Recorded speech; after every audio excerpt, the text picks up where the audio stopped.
are not getting paid. These TSA agents are not getting paid. Both of them have incredibly stressful jobs. We're going to Thanksgiving. We're going to Christmas. Imagine just going to work every day and not getting paid. How are you going to pay your bills? How are you going to put food on the table? How are you going to pay your car note? The list goes on and on. So really, travelers we're talking to, yes, they say this is a headache. We're seeing cancellations. We're seeing a lot of delays here, specifically here at Detroit Metro at the McNamara Terminal. But take a listen to what a couple of travelers had to say that we talked to tonight. Detroit flight's delayed again 3 times so far today. They say it's still going to go. I don't know. We'll wait and see. It went from 8 o'clock to 8:41 to 8:56, and we're waiting. We went a little earlier this morning because we were a little afraid, you know, there was going to be an issue, and there wasn't. So the best thing to do is to check your airline's flights before you leave. Check to see the website. Is it canceled? Is it delayed? Is it on time? And expect changes. Just because it says it's on time, by the time you get to the airport, there may be changes. So we're asking everyone to be patient, to have grace, and to realize that these guys and these girls are working without a paycheck. They're stressed, and just remember the big picture. For now, we're live at Detroit Metro. Camille and Mary, Fox 2 News. Yeah, Camille, I imagine that most of the travelers at this point know what to expect. They know that they can expect some cancellation and delays. But as these continue to drag on here, these negotiations of the government shutdown, you have to think that they also have to get home at some point from wherever they're traveling. Are they concerned at all about, you know, maybe having to take extra days off of work as they continue to travel? Well, I mean, the guy that we spoke with, Bob, who you saw in our story, he said he's flying back to Kansas City, which is where he's from. But he said if he doesn't get out tonight, he said he's probably going to just sleep at the airport. So obviously, like, that is not an ideal situation. Not everyone has the luxury of being able to go to a hotel and stay the night there. So it's a hassle. It's a frustration. And like you said, as we go into Thanksgiving and Christmas, those are huge holiday times, huge travel times. So we're hoping that things start to turn around before then, but of course only time will tell. Dave, back to you. That's right, Camille. Hopefully there's a resolution very soon. Thank you for that report. All right, let's get you to a news alert out of Grosse Pointe Woods. Police are searching for this missing teen.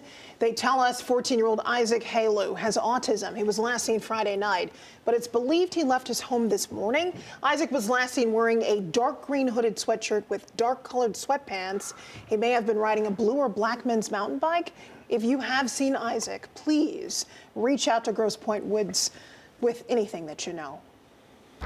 Also developing tonight, 3 people are recovering in the hospital after a house fire over on Detroit's west side. This happened this afternoon on Winthrop Street. Firefighters pulled a man and a woman from a burning home. Another woman escaped on her own. At last check, both women are in serious condition. The man is in critical condition, all 3 suffering severe burns. The cause for the fire remains under investigation. A 17-year-old boy apparently shot. This was at a high school football game. It happened last night at Harper Woods High School during a playoff game against Chandler Park Academy. Police say there was a large fight in the parking lot. Someone opened fire. The teen was hit in the lower stomach, but is expected to be just fine. Right now, there is no suspect in custody. A wrong-way driver being blamed for a 3-car crash on I-75, leaving several people hurt. This happened this morning on the northbound side near Holbrook.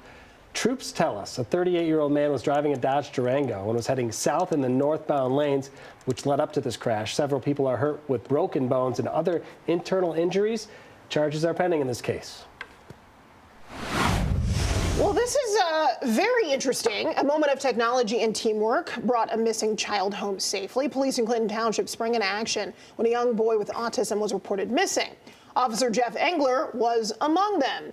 Now, what you're going to see here in this video is him quickly deploying a camera-equipped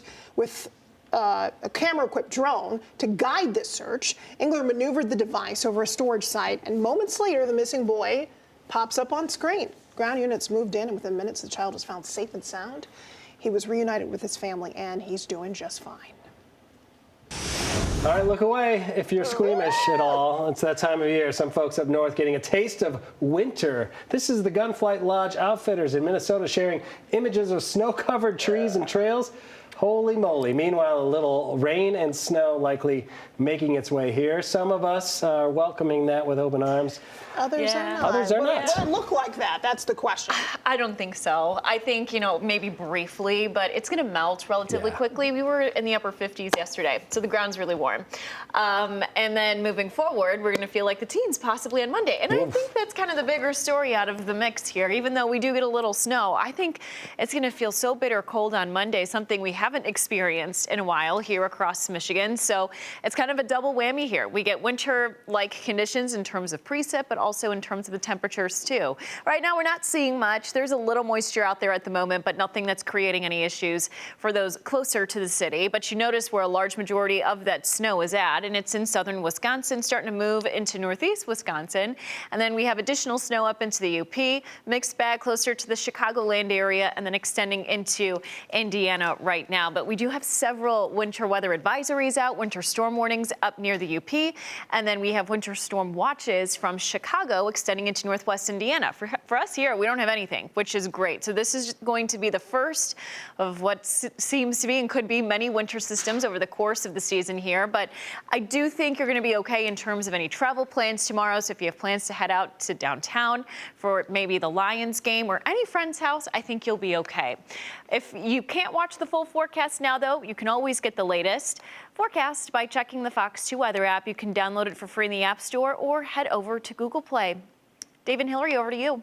Thank you, Stephanie. Well, thousands of Red Wing fans are experiencing this team's history this weekend, the Hockeytown Centennial Fan Fest. Yeah, a lot of people are getting revved up for it. It's a 4-day celebration, and it honors a century of Red Wings hockey, along with autograph opportunities, games, special merch, and so much more. Fox 2's Scott Wolchek was there checking out some giant bobbleheads. Take a look at that amazing Datsuk bobblehead. That's right. Where else could you find it but here, celebrating 100 years of Red Wings at the Fan Fest. And of course, I've got someone you might recognize right here, Kara Wolfbauer, who's the in-arena host. And let's kind of talk about this. We've been having so much fun over the past few days, and still plenty of fun to have on Sunday. What's been going on all day? For sure, a lot of really exciting stuff going on, and things that you might be able to see in different points of your life, but not all in the same place at the same exact time, where alumni is nearby, and games kids can really get involved in as well. Merchandise, so many cool pieces of merchandise, as you can see. He's loving his chain, the bling. Right. He's a big advocate for the bling. But so many cool activities kids can get involved in. Slap shot competition, skills challenges, arcade games, taking pictures with these bobbleheads. Just a lot of stuff we don't want fans to miss. And you have been talking with fans all weekend, and it's kind of part of your job to talk to them. Tell me a little bit about this year. People are so excited to celebrate 100 years. I mean, because this is monumental. Yeah, it only comes one time, right? It's been really special because I always say, no matter what, Hockeytown already has a different vibe to them. Hockeytown always shows up for this team, but especially this year, 100 years, it's been even more so. You didn't think we could level up, and the fan base did. So that's been so amazing to watch. And now that we've been able to have these fan fests, get everybody in the same place at the same time, people are growing together too as a fan base. 100 years, we're trying to relive that all together at one time. Absolutely, and there's plenty of cool stuff to see, like these epic bobbleheads. We got video games, all these other types of things, even the giant Stanley Cup. And yeah, they even put me in the penalty box a little bit earlier, but there's still tickets available, and you can check it all out here at Motor City Casino all weekend. For now, reporting in downtown Detroit, Scott Wolchek, Fox 2 News. Oh, that looks so cool. And you know that Detroit hockey fans are real serious about their history, them being one of the original 8 teams in the National Hockey League. So yeah, pretty cool stuff. No, very, very cool. I just think a lot of fans out there are like, could we do a little better against the Rangers? But yes, some recent history there. Exactly. Yeah, so you got to pull from the great days, right, of Eiserman, et cetera. Right. We got some thumbs in there from Jen, so she seconds that emotion. Yeah, it's been a long time since we drank her out of the Stanley Cup around here. Got it. Let's do it again. Boy. She said perfect and apologize to somebody for being her over an hour. That's what you can have. Yeah, we've been 20 minutes late. All right, have you seen this? The viral video of a McDonald's customer throwing hot coffee at a manager, sparking new reaction. The couple who caught that on camera is speaking out. That story's next. Jen. Hey, it was a heck of a matchup tonight at the Breslin as Michigan State played host to 14th ranked Arkansas. Cohen Carr did some heavy lifting for the Spartans in the first half. We're going to show you who else came up big to help MSU get the win when we see you later in sports.